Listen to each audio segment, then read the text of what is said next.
Welcome to study IQ. My name is Amit वरेदी किलोर। आप सबने न्यूज में देखा होगा कि अभी अभी बंगाल में इलेक्शंस कंप्लीट हुए हैं, जिसमें टीएमसी की जीत हुई है और बीजेपी बेसिकली मेन अपोजिशन बन रही है। लेकिन जिस दिन से इलेक्शन कंडक्ट हुए हैं, बंगाल में वायलेंस हो रहा है। इस प्रकार की न्यूज आ रही है कि जो टीएमसी के जो कार्यकर्ता है, उन्होंने बीजेपी के कार्यकर्ताओं के ऊपर अटैक किया है। Several deaths have been reported. इसी बीच में, इस कॉन्टेक्स्ट में कहीं पर आवाज भी लगाई जा रही है कि इस समय बंगाल में आर्टिकल 356 के तहत प्रेसिडेंट रूल लगा देना चाहिए। हमारे भारतीय संविधान में किस किस प्रकार के इमरजेंसी प्रोविजंस हैं, हम इस करंट अफेयर्स के थ्रू डिस्कस करेंगे। आपने कभी सुना होगा, इस प्रकार के न्यूज आपने अभी तक तो नहीं देखे हैं, परंतु एक बार 1975 में प्रेसिडेंट ने नेशनल इमरजेंसी प्रोक्लेम कर दी थी under the threat of the internal disturbances. अब न्यूज देखिए ऊपर, अडवाणी जी, चरण सिंह गिरफ्तार हो गए थे उसी दिन। अब हम इसके बारे में बात करते हैं कि हमारे संविधान में जो कॉन्स्टिट्यूशन के अंदर इमरजेंसी प्रोविजन है, वो आर्टिकल नंबर 352 से 360 के बीच में है। ये इसलिए दिए गए हैं ताकि जो केंद्र सरकार है, अगर देश के ऊपर कोई घनी आपदा या विपदा आ जाए तो उसको हैंडल कर सके। देश की सॉवरेनिटी, यूनिटी, इंटीग्रिटी और सिक्योरिटी बनाने के लिए कुछ ऐसी स्पेशल पावर्स जो एक्सेप्शनल सर्कमस्टेंसेस के अंदर गवर्नमेंट के पास दी गई है। इमरजेंसी जब लागू हो जाती है, ऐसा डिक्लेयर कर देते हैं प्रेसिडेंट की देश में इस समय इमरजेंसी लागू है, तो बेसिकली जो सेंट्रल गवर्नमेंट है वो कंप्लीटली ऑल पावरफुल हो जाती है और स्टेट की सारी जो कंट्रोल होता है, राज्य सरकारों का जो सारा कंट्रोल है, वो बेसिकली केंद्र सरकार के पास चला जाता है। हमारा संविधान जो है, हमारा देश जो है, वो एक फेडरल स्ट्रक्चर के तहत काम करता है, यानी सेंटर है, ऊपर केंद्र सरकार है, लेकिन राज्य सरकारों की भी अपनी खुद की ऑटोनॉमी होती है। इमरजेंसी लगने पर पूरा का पूरा देश यूनिटरी हो जाता है, यानी सिर्फ केंद्र सरकार उस पर काम कर रही होती है जहां जहां पर इमरजेंसी लगी हुई है। ये यूनिक फीचर है भारतीय संविधान का। तो सबसे पहले हम देखते हैं कि हमारे देश में, हमारे संविधान में कितनी इमरजेंसी है। टोटल 3 प्रकार की लगाई जा सकती है, ठीक है। 352, 356 और 360, ठीक है। बीच बीच में जो और आर्टिकल है वो एक दूसरे को इसमें इंफॉर्मेशन देते हैं कि इस आर्टिकल मतलब इस इमरजेंसी में क्या होगा। तो बहुत सरलता से कहे, 352 को कहा जाता है नेशनल इमरजेंसी, राष्ट्रीय इमरजेंसी। पूरे के पूरे राष्ट्र में लगती है वो, लेकिन ये सिर्फ और सिर्फ 3 वजह से लगती है। वॉर, अगर हमारी लड़ाई हो रखी हो किसी दूसरे देश के साथ। एक्सटर्नल एग्रेशन, इस डायरेक्ट वॉर नहीं है, लेकिन कहीं बाहर की कोई दूसरी विदेशी शक्ति के द्वारा एग्रेशन किया जा रहा हो। और आर्म्ड रिबिलियन अगर देश के अंदर आ जाए, ऐसे में नेशनल इमरजेंसी, राष्ट्रीय इमरजेंसी लगाएंगे। राष्ट्रीय इमरजेंसी का यह मतलब नहीं है कि पूरे के पूरे राष्ट्र में लगेगी, जनरली पूरे राष्ट्र में लगती है, परंतु अगर जरूरत पड़ती है तो किसी एक हिस्से में भी नेशनल इमरजेंसी लगाई जा सकती है। यह आज तक देश में सिर्फ और सिर्फ 3 बार लगी है, बताएंगे अभी। दूसरी, जो राज्य हैं हमारे यहां पर, वो हमारे संविधान के अकॉर्डिंग काम करते हैं। अगर वहां पर जो संवैधानिक मशीनरी है या संविधान के अकॉर्डिंग काम नहीं किया जाए, तो केंद्र सरकार के पास शक्ति है कि वो उस राज्य की सरकार को सस्पेंड कर सकती है या हटा सकती है, और जो उस राज्य का जो रूल है अपने हाथों पर ले सकती है। इस चीज को कहा जाता है प्रेसिडेंट्स रूल, या फिर स्टेट इमरजेंसी और कॉन्स्टिट्यूशनल इमरजेंसी। इस आर्टिकल में इमरजेंसी वर्ड यूज नहीं किया गया है, यह बात ध्यान रखिएगा। उस आर्टिकल में जब आप 356 आर्टिकल पढ़ेंगे तो उसको कहा जाता है प्रेसिडेंट रूल, स्टेट इमरजेंसी या कॉन्स्टिट्यूशनल इमरजेंसी। कॉन्स्टिट्यूशन के अंदर इमरजेंसी शब्द का प्रयोग नहीं किया गया है when it comes to article 356। Article number 1 में 352 के अंदर इमरजेंसी शब्द का है। और तीसरे वाला अनुच्छेद नंबर 360 है। ये बहुत ही सरल है, आज तक देश में एक बार भी नहीं लगी है। एक बहुत बड़ा क्राइसिस था फाइनेंशियल 1991 में, उस समय भी नहीं लगी थी फाइनेंशियल इमरजेंसी। अगर भारत की फाइनेंशियल स्टेबिलिटी या क्रेडिट पर किसी प्रकार का खतरा हो तो फाइनेंशियल इमरजेंसी लग सकती है। आज हमारा जो फोकस होगा आर्टिकल 356 पर, क्योंकि उसके बारे में बात हो रही है। लेकिन उसके बारे में पहले एक बार अंडरस्टैंडिंग के लिए जान लेते हैं 352 क्या होता है। 352 का मतलब वॉर या एक्सटर्नल एग्रेशन की तरफ से, या आर्म्ड रिबिलियन। देश के अंदर से ही एक रिबिलियन स्टार्ट हो गया है जिसके अंदर लोगों के पास हथियार है। ऐसे में आम जो वॉर और एक्सटर्नल एग्रेशन से लगेगी वो तो बहुत ही सरल है, एक्सटर्नल इमरजेंसी है, क्योंकि लड़ाई भी बाहर वाला ही कोई कर रहा है और एक्सटर्नल एग्रेशन आ रहा है। और जो अंदर आर्म्ड रिबिलियन के तहत से लगेगी उसको कहा जाता है इंटरनल इमरजेंसी। ये दोनों की दोनों होती है नेशनल इमरजेंसी, याद रखिएगा। कॉन्स्टिट्यूशन में पहले इंटरनल आर्म्ड रिबिलियन का जो वर्ड था ना, वो मेंशन्ड ही नहीं था। उससे पहले मेंशन था सिर्फ और सिर्फ internal disturbance as the third ground. ये बहुत ज्यादा वेग था। एक्चुअली में जो इंदिरा गांधी की जो इमरजेंसी, जिसके बारे में आपने सुना होगा कि उन्होंने 1975 में देश में इमरजेंसी लगा दी थी, वो इंटरनल डिस्टर्बेंसेस के बेसिस पर लगाई थी। तो क्योंकि ये वेग टर्म है, मिसयूज हो सकता था, इसको 44वें संशोधन के द्वारा इसको हटा दिया गया। ठीक है, अब 44th अमेंडमेंट से जो ये इंटरनल डिस्टर्बेंस लगा हुआ था। बड़ा ही वेग है, इंटरनल डिस्टर्बेंस तो किसी भी चीज को कहा जा सकता है मोर और लेस, उसको हटाकर आर्म्ड रिबिलियन लिख गया। तो अब पॉसिबल नहीं है जो इंदिरा गांधी ने इमरजेंसी लगाई थी उसको दोबारा से देश के अंदर लगाना, क्योंकि संविधान में इस प्रकार से संशोधन कर दिया गया है। President can proclaim national emergency after receiving a written recommendation from the cabinet. ये भी इंदिरा गांधी की वजह से ही हुआ था। अब अगर जब प्रेसिडेंट को प्रोक्लेम करनी होती है इमरजेंसी तो कैबिनेट को लिख कर देना होता है। इंदिरा गांधी ने क्या किया कि बिना कैबिनेट से पूछे स्वयं निर्णय लेकर प्रेसिडेंट से इमरजेंसी प्रोक्लेम करा ली थी। इसी बात को भी बाद में 1975 prime minister Indira Gandhi proclaimed emergency without consulting her cabinet, और प्रोक्लेमेशन के बाद में कैबिनेट को बेसिकली बता दिया गया कि इमरजेंसी हो गई है। तो इस बात को हटा दिया गया है। अब प्रेसिडेंट को जब नेशनल राष्ट्रीय इमरजेंसी घोषित करनी होती है तो कैबिनेट को द्वारा लिख कर देना होता है, रिटन प्रोक्लेमेशन के बाद ही होती है। तो यह भी एक नया सेफगार्ड कर दिया इस बात के लिए कि अगर स्वयं एक सिंगल मतलब एक इंडिविजुअल, एक प्राइम मिनिस्टर अगर कोई गलत निर्णय ले ले तो ऐसा ना हो सके। ये बात आप देखिए इंडियन हेराल्ड में भी छपा था, emergency declared, JP, Morarji, Advani, Ashoka Mehta, Vajpayee ji सबको अरेस्ट कर लिया गया था उसी दिन। नेशनल इमरजेंसी जो है 3 बार डिक्लेयर हुई है, 1962, 1971, 1975। ठीक है, 1962 में तो आप समझते होंगे क्या हुआ होगा, चाइना की तरफ से अटैक हुआ था, चाइना ने भारत पर अटैक किया तो उसको कर दिया अक्टूबर 1962 में on account of Chinese aggression on the now Arunachal Pradesh. External aggression के बेसिस पर किया गया था। यह जो इमरजेंसी है 1968 तक चली थी, 62 से 1968 तक देश के अंदर नेशनल इमरजेंसी लगी हुई थी। ठीक है, 1965 में पाकिस्तान के साथ लड़ाई थी तो उसके लिए स्पेशली नई इमरजेंसी नहीं डिक्लेयर करनी पड़ी क्योंकि पहले वाली अभी चल रही थी। 1968 में इसको हटाया गया। द सेकंड प्रोक्लेमेशन लगी 1971 में, पाकिस्तान की फिर दोबारा से ये वाली लड़ाई थी in the wake of the attack of Pakistan. यहां पे even when this emergency was in operation, third proclamation of national emergency was made in the June 1975। यानी कि अभी जो 1971 में इमरजेंसी लगी थी राष्ट्रीय, वो हटी नहीं थी, और उसके साथ साथ एक और वो चल रही थी वॉर के बेसिस पर। 1971 में नेशनल इमरजेंसी चला गया वॉर पे। 1975 में इंदिरा गांधी ने एक और लगा दी इंटरनल डिस्टर्बेंसेस के नाम के ऊपर। ठीक है, तो दोनों की दोनों इकट्ठी चल रही थी और मार्च 1977 में दोनों की दोनों इंदिरा गांधी के द्वारा स्वयं हटा दी गई थी। The first proclamation were based on the external aggression and the third proclamation was based on the internal disturbance. Specifically अगर कहा जाए वॉर, जो वर्ड है वॉर के बेसिस पर अब तक एक भी इमरजेंसी नहीं लगी, लेकिन राष्ट्रीय इमरजेंसी टोटल 3 लगी चुकी है। इंदिरा गांधी वाली जो इमरजेंसी थी वो दोबारा नहीं लगाई जा सकती इंटरनल डिस्टर्बेंसेस का नाम लेकर। अब अगर इमरजेंसी लगेगी तो वो लगेगी आर्म्ड रिबिलियन पर। अब हम आते हैं मुद्दे पे, आर्टिकल 356 के ऊपर। ठीक है, 356 यानी जिसको प्रेसिडेंट रूल कहा जाता है, स्टेट इमरजेंसी कहा जाता है, कॉन्स्टिट्यूशनल इमरजेंसी कहा जाता है।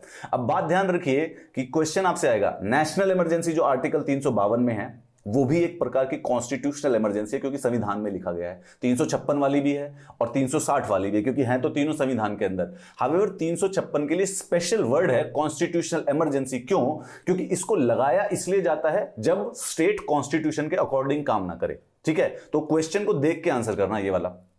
356 में क्या होता है, आर्टिकल 356 से पहले वाला जो आर्टिकल है वो बेसिकली सेंटर के ऊपर एक ड्यूटी देता है कि जो स्टेट गवर्नमेंट्स की जो स्टेट की जो गवर्नमेंट है ना वो संविधान के अकॉर्डिंग चलनी चाहिए। ठीक है, it is the duty in the performance of this duty के चक्कर में takes over the government of state under article 356 in case the failure of the constitutional machinery happens.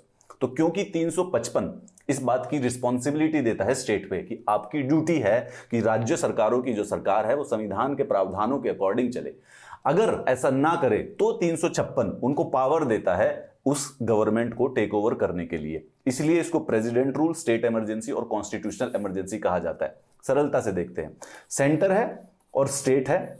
Centre की रिस्पॉन्सिबिलिटी है 3 रिस्पॉन्सिबिलिटी। कौन कौन सी? सबसे पहली है कि स्टेट को एक्सटर्नल अग्रेशन से प्रोटेक्ट करना है, दूसरा है स्टेट को इंटरनल डिस्टर्बेंसेस से प्रोटेक्ट करना है, and the third one is that कि इस बात को इंश्योर करना है कि सारी की सारी राज्य सरकार संविधान के अकॉर्डिंग काम चल रही है। This is the duty of the centre towards the state. अगर ऐसा नहीं होता है तो अनुच्छेद नंबर 356 के तहत सेंटर बेसिकली इमरजेंसी लगा सकता है, प्रेसिडेंट रूल लगा सकता है, उस जो गवर्नमेंट है उसको सस्पेंड कर सकता है। इमरजेंसी लगती कैसे ये देख लीजिए सरलता से। सबसे पहले अगर गवर्नर एक रिपोर्ट लिख कर दे प्रेसिडेंट को कि जो राज्य की सरकार है वो संविधान के अकॉर्डिंग नहीं चल पा रही है, ये पहला रीजन हो गया, इसके बेसिस पर प्रेसिडेंट उस स्टेट पर प्रेसिडेंट रूल लगा देगा। दूसरा, बिना रिपोर्ट के भी अगर प्रेसिडेंट को यह लगे कि अब राज्य की जो सरकार है वो संविधान के अकॉर्डिंग नहीं चल सकती, तो भी बेसिकली स्टेट इमरजेंसी लग सकती है अंडर आर्टिकल 356। एक और है, ठीक है, ये गवर्नर वाला और ये वाला की कॉन्स्टिट्यूशनल। दूसरा और है जो कि आर्टिकल नंबर 365 में दिया हुआ है। 365 में यह लिखा हुआ है कि अगर सेंटर स्टेट को कोई डायरेक्शन दे कि भाई आप इस प्रकार से काम कीजिए, कॉन्स्टिट्यूशनल डायरेक्शन दे, ऐसा इलीगल नहीं, कॉन्स्टिट्यूशनल डायरेक्शन दे, और स्टेट उसको नहीं माने, तब बेसिकली क्योंकि वो कॉन्स्टिट्यूशन का बेसिकली क्या नाम है अलग हो गया, कॉन्स्टिट्यूशन से अलग हो गया, इट मींस कि कॉन्स्टिट्यूशनल ब्रेकडाउन हो गया है, तब भी प्रेसिडेंट एक दूसरा और रीजन होता है कि फिर दोबारा से स्टेट इमरजेंसी लगा सकता है। यानी ये वही वाली बात है, इसको टेक्स्ट के फॉर्म में मैंने लिखा हुआ है कि आर्टिकल 356 प्रेसिडेंट को पावर करता है प्रोक्लेम करने के लिए स्टेट इमरजेंसी, अगर वो सेटिस्फाइड है कि गवर्नमेंट ऑफ द स्टेट जो है अब accordance in the constitutional provisions के नहीं चल सकती है। पहली बात हो गई, president can act either on a report of governor और otherwise too, even without governor report, ठीक है, दो तरीके से कर सकता है। 356 में गवर्नर ने दे दी तो भी प्रेसिडेंट स्वयं भी ये सोच कर सकता है कि भाई नहीं हो पा रहा है इनसे। दूसरा, आर्टिकल नंबर 365 में लिखा हुआ है, when a state fails to comply with और give effect to any direction of the centre, constitutional direction of the centre, शब्द को इंपॉर्टेंट याद रखिए, तो भी बेसिकली प्रेसिडेंट ये मान लेगा कि एक सिचुएशन अराइज हो चुकी है कि government of the state can not be carried in the accordance with the provisions of the constitution, और स्टेट इमरजेंसी डिक्लेयर कर दी जाएगी।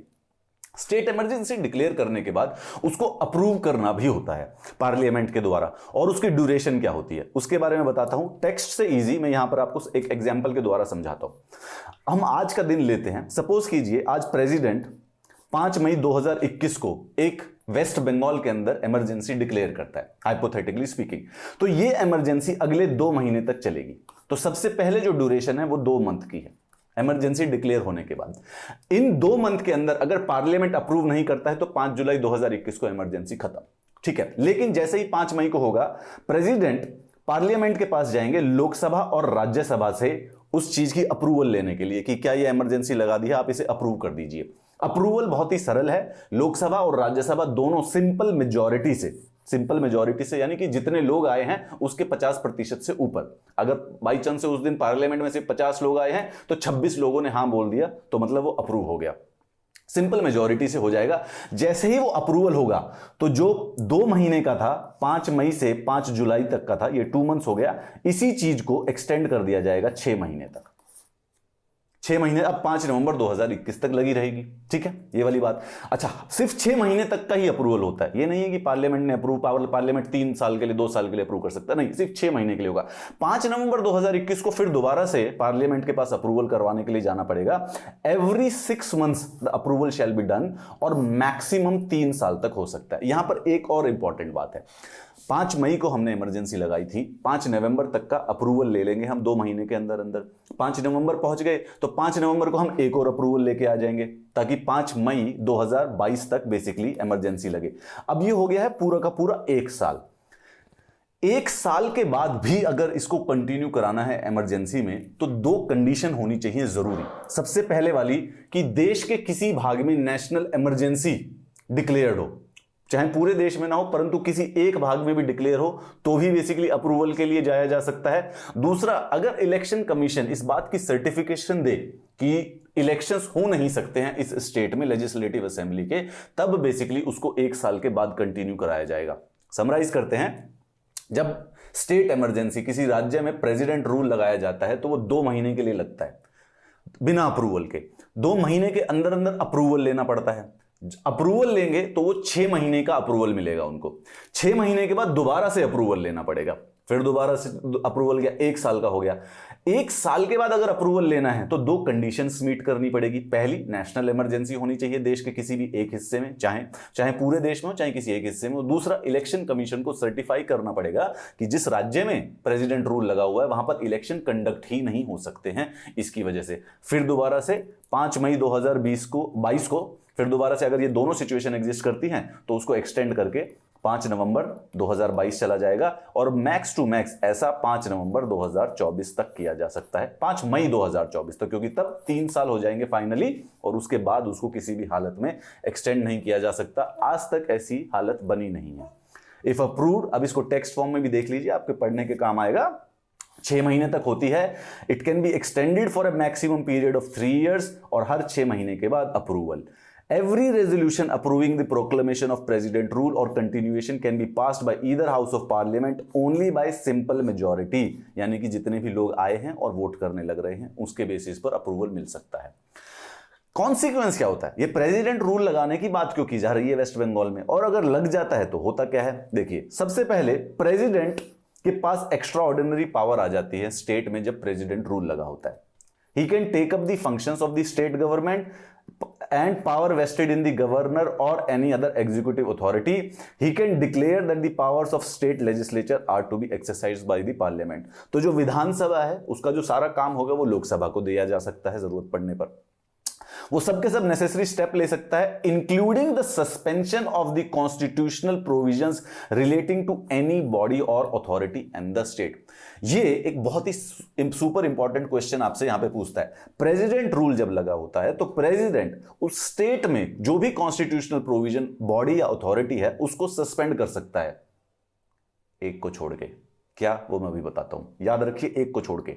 Therefore when the president rule is imposed in the state, president dismisses the state council of minister. तो जो हमारा विधानसभा है उसको completely dismiss कर दिया जाता है, वहां का स्टेट का कैबिनेट डिसमिस हो जाते हैं। State governor on behalf of president carries the state administration with the help of the bureaucracy. तो जो चीफ सेक्रेटरी हैं और एडवाइजर अपॉइंट करते हैं वो वाले। This is the reason why a proclamation by Article 356 is popularly known as the imposition of the president rule, क्योंकि राष्ट्रपति एक्चुअली में उसको डायरेक्टली मैनेज कर रहे होते हैं, डायरेक्टली राज कर रहे होते हैं। प्रेसिडेंट ईदर सस्पेंड्स और dissolves the state legislative assembly. दोनों की दोनों बातें ध्यान रखिए, दो ऑप्शन है। सस्पेंड कर देंगे, सस्पेंड का मतलब है कि जब प्रेसिडेंट रूल हटेगा तो फिर कंटिन्यू कर सकते हैं। डिसॉल्व कर देंगे यानी जब प्रेसिडेंट रूल हटेगा तो बेसिकली दोबारा से इलेक्शन करके दोबारा से इलेक्ट होना पड़ेगा। Parliament passes the state legislative bill and the state budget. जो काम विधानसभा का था वो बेसिकली लोकसभा करने लग जाती है पार्लियामेंट के द्वारा। एक बात समझिए, जो हम ये बात की थी कि पार्लियामेंट सबके सब कॉन्स्टिट्यूशनल प्रोविजंस बॉडीज अथॉरिटीज को कर सकता है, हाई कोर्ट का नहीं होता है। High court, President cannot assume himself the power vested in concerned state high court or suspend the provisions of the constitution. So high court is that constitutional body जो president rule के समय भी उसी तरीके से फंक्शन करती है जैसा कि नॉर्मल सिचुएशन में किया जाता है। In other words, constitutional positions, status, power and functions of a concerned state high court remain the same during the president rule. बहुत ही इंपॉर्टेंट न्यूआंस है, कहीं आपको ये याद हो जाए कि भाई प्रेसिडेंट तो सारे के सारों को कर सकता है, एक नहीं कर सकता है, हाई कोर्ट को। 1950 से लेके आज तक जो ये हमारे संविधान का सबसे ज्यादा कंट्रोवर्शियल आर्टिकल है। President rule has been imposed on more than 125 occasion, मतलब कि 70 साल के हुए हैं और 125 से भी ज्यादा बार लगा जा चुका है, मतलब एक साल में 2 बार के करीब करीब लगा ही दिया जाता है। Further on number of occasions the president rule has been imposed in arbitrary manner, कभी पॉलिटिकल कभी पर्सनल, क्योंकि अगेन कॉन्स्टिट्यूशनल मशीनरी जो ब्रेकडाउन हुई है थोड़ा सा वेग टर्म है, किसी भी बेसिस पर यूज किया जा सकता है। Hence article 356 has become the one of the most controversial and criticised provisions. लेकिन इस जब भी अनुच्छेद नंबर 356 के बारे में पढ़ेंगे, एक बहुत सुपर इंपॉर्टेंट सुप्रीम कोर्ट का केस है जिसको कहा जाता है Bommai case, R Bommai versus union of India. Karnataka में एक प्रेसिडेंट रूल लगाया, वहां से आर बोम्मई ने बेसिकली सुप्रीम कोर्ट के अंदर केस कर दिया कि ये इलीगल और आर्बिट्री है। तो आर्टिकल 356 डिस्कस हुआ उस केस के अंदर। उसमें कॉन्स्टिट्यूशन में सुप्रीम कोर्ट ने कुछ रूल बताए, ठीक है, कुछ काफी सारे हैं। आज हम जो हमारे वेस्ट बंगाल के कॉन्टेक्स्ट में सिर्फ उनको डिस्कस करेंगे। उन्होंने कहा कि imposition of president rule would be proper in following situation. अगर हंग असेंबली है, अगर constitutional direction of central government disregard कर दी गई है, या इंटरनल सबवर्जन है, इन तीनों की वजह से। और भी है 4-5, लेकिन आज का हमारा उद्देश्य प्रॉपर है ये तीनों वाली सिचुएशन। इम्प्रॉपर कब होता है? Imposition of president rule in state would be improper under the following condition: internal disturbances not amounting to internal subversion or physical breakdown। यानी कि स्टेट के अंदर इंटरनल डिस्टर्बेंस है, परंतु वो जो इंटरनल डिस्टर्बेंसेस हैं they are not internal subversion. ऐसा नहीं है कि वो इंटरनल डिस्टर्बेंस स्टेट को ही उल्टा करने की कोशिश कर रही हैं, स्टेट के ऊपर ही अटैक कर रही हैं। भाई कुछ प्रकार की जैसे रायट्स हो गए बड़े सारे से। अब एक रायट का क्या होता है कि अगर कहीं पर एक जगह पर रायट हुए वो इंटरनल डिस्टर्बेंस है, परंतु उससे पूरी की पूरी गवर्नमेंट मशीनरी को खतरा नहीं है, तो वो लॉ एंड ऑर्डर की प्रॉब्लम है। तो लॉ एंड ऑर्डर की प्रॉब्लम है तो इंटरनल डिस्टर्बेंस। परंतु अगर बहुत ज्यादा रायट्स हो जाए, हद से ज्यादा रायट हो जाए, ऐसी सिचुएशन हो जाए कि बेसिकली पूरा का पूरा स्टेट एडमिनिस्ट्रेशन सिस्टम क्रम्बल ही कर जाए, तब वो हो जाएगा इंटरनल सबवर्जन या फिर फिजिकल ब्रेकडाउन। इस समय वेस्ट बंगाल में जो सिचुएशन बनी हुई है अप्रोक्सीमेटली इंटरनल डिस्टर्बेंस की है। There is a lot of violence happening against the particular political group. BJP के जो कार्यकर्ता हैं उनके ऊपर काफी तरीके से अटैक किया जा रहा है बाय द विनिंग कैंडिडेट्स। ये सिचुएशन इस समय इंटरनल डिस्टर्बेंस के लिए अमाउंट करती है। इन केस ये सिचुएशन इंटरनल सबवर्जन या फिजिकल ब्रेकडाउन में बदल जाती है तो बेसिकली लीगल या लेजिटिमेट होगा आर्टिकल 356 वेस्ट बंगाल पर लगाना। वेस्ट बंगाल पे आज तक 1950 से लेकर जब से हमारा संविधान बना कम से कम 4 बार, टोटल 4 बार प्रेसिडेंट रूल लगाया जा चुका है, लेकिन जो लास्ट वाला था वो 1972 में लगा था।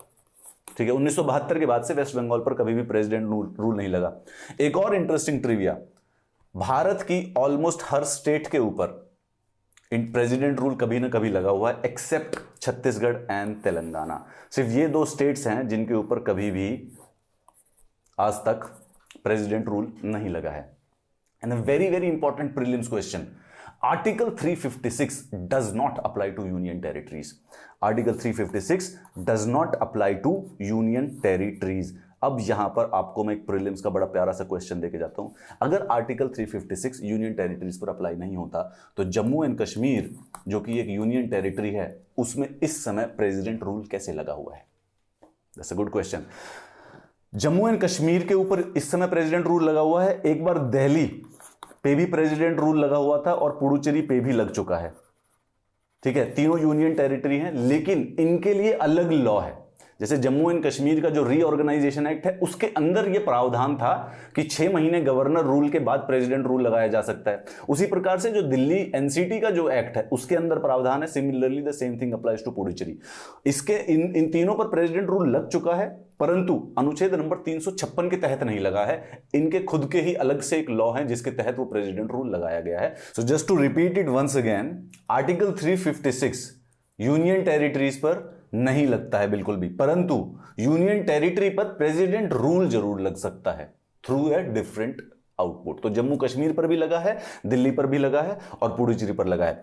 ये इस बार जरूर बताना कि how did you like this constitutional lecture. अगर आपको ये पसंद आया है तो मुझे डेफिनेटली यूट्यूब वीडियो के नीचे कमेंट्स बताना। If you would tell me that you like the lecture, तो हम फिर बेसिकली और कॉन्स्टिट्यूशन से संबंधित आपके लिए वीडियोस लेकर आएंगे। आपको पीडीएफ चाहिए so you join this Telegram channel and do join it. वहां पर हम इसके पीडीएफ शेयर कर देंगे। I will see you in the next class. Have a very nice day.